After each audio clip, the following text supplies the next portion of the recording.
¿Por qué Ucrania está usando armamento de la era soviética?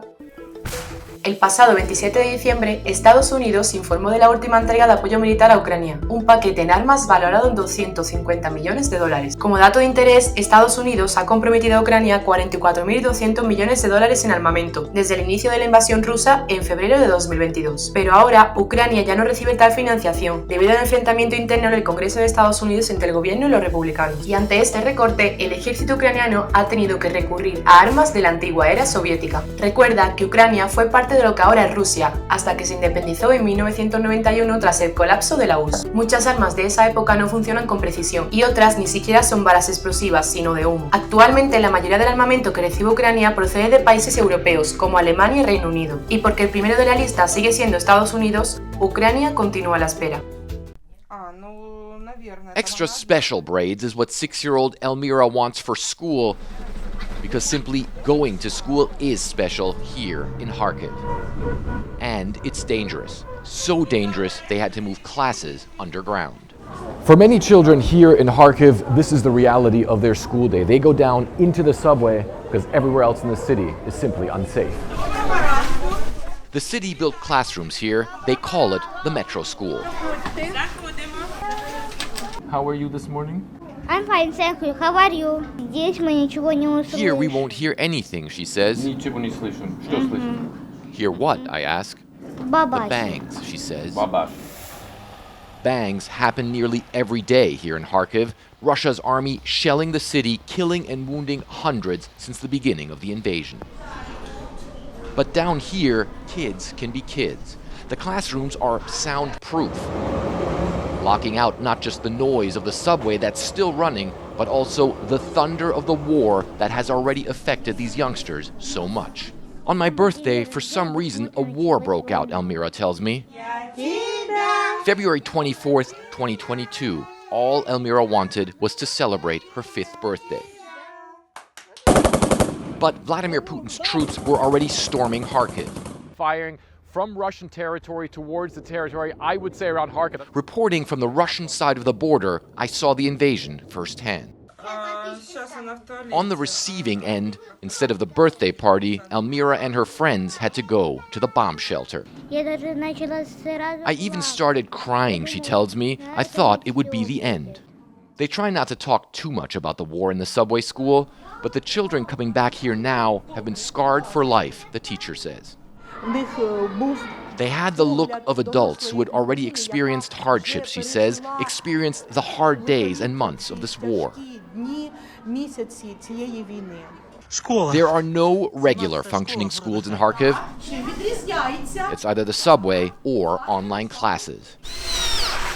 And the city doesn't believe that will change soon. They're building bunker schools because children here wouldn't even have enough time to get to an air raid shelter, the mayor tells me. The S-300 missiles reach Kharkiv in about 35 to 40 seconds, he says. Therefore, no air alarm can work.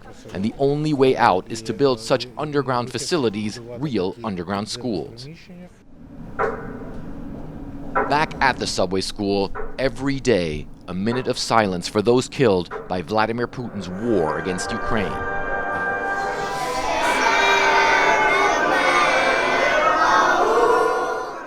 But then the kids sing their national anthem, showing the Russians and their leader that no matter how many missiles they fire, Ukraine is growing stronger, its future brighter every day. Fred Plykin, CNN, Kharkiv, Ukraine.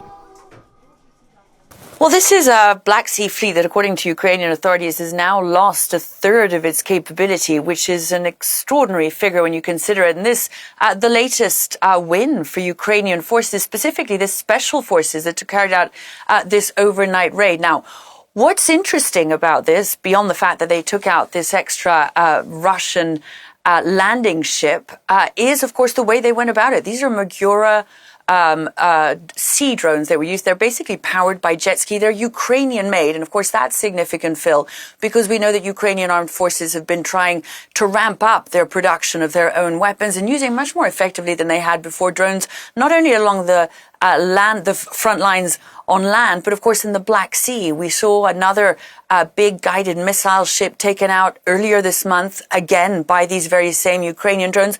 They have this really long capability, about 800 kilometers, just under 500 miles, and are extremely agile at getting around and in ships. And what they did is break a hole in the side of that ship, taking it down. Now, it's also important because what we've seen is while that front line has been so static over the course of the last few months, Ukrainian forces have really been focusing their efforts on the Black Sea with that degree of success. It's important not only symbolically because, of course, what Crimea represents in terms of the 2014 invasion, but it's important strategically as well. What the Ukrainians are working on is the assumption that if they can cut off the Russian ability in the Black Sea to continue bringing troops to their front lines from the Crimean Peninsula, that they'll have a big win strategically. So an important hit for them today, the Kremlin so far denying or refusing rather to comment on what has happened overnight.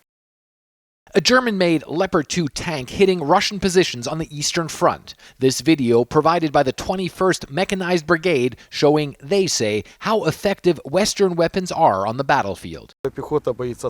Every infantry is scared of a tank. Tanks go out and work and they fire frightfully. They fire straight into their faces and they don't even have time to think about what to do. The Ukrainians say they need a lot more Western arms and ammo, but Republicans have blocked U.S. military aid in Congress, and their likely nominee for president, Donald Trump, even suggested he might encourage Russia to attack NATO members who didn't meet military spending guidelines. I would not protect you. In fact, I would encourage them to do whatever the hell they want. You got to pay. Those comments literally have Europeans up in arms, now ramping up weapons production for Ukraine and for themselves. Germany's chancellor visiting a major arms plant with Denmark's prime minister, trying to downplay Trump's comments.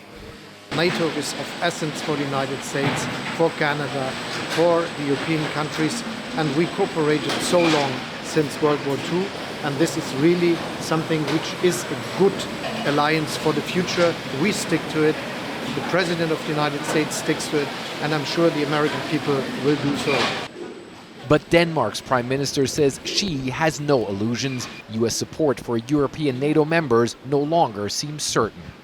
No matter what will happen in the US in this year, I think the conclusion has to be written already now that Europe needs to be stronger, and we need to be able to do more on our own. And ammo production is the biggest concern as NATO allies struggle to help Ukraine make up for massive shortfalls while facing overwhelming Russian firepower. This is one of the most important things for the Ukrainians to stay in the fight. They're not only outmanned, they're also outgunned. And the biggest problem they have is a lack of ammunition. They broke ground for a new ammo plant here, and the company's CEO says they will drastically increase ammo production quickly, especially for artillery. They need 1 million to 1.2 million, and if I give them 700,000, I think there are also some other producers in Europe who have to give them something. So 700,000 is at the moment the maximum that we can produce. And the Ukrainians say they need the maximum their allies can give, with or without the U.S., to keep their forces in the fight against the Russians. Fred Pleitgen, CNN, Unterlist, Germany.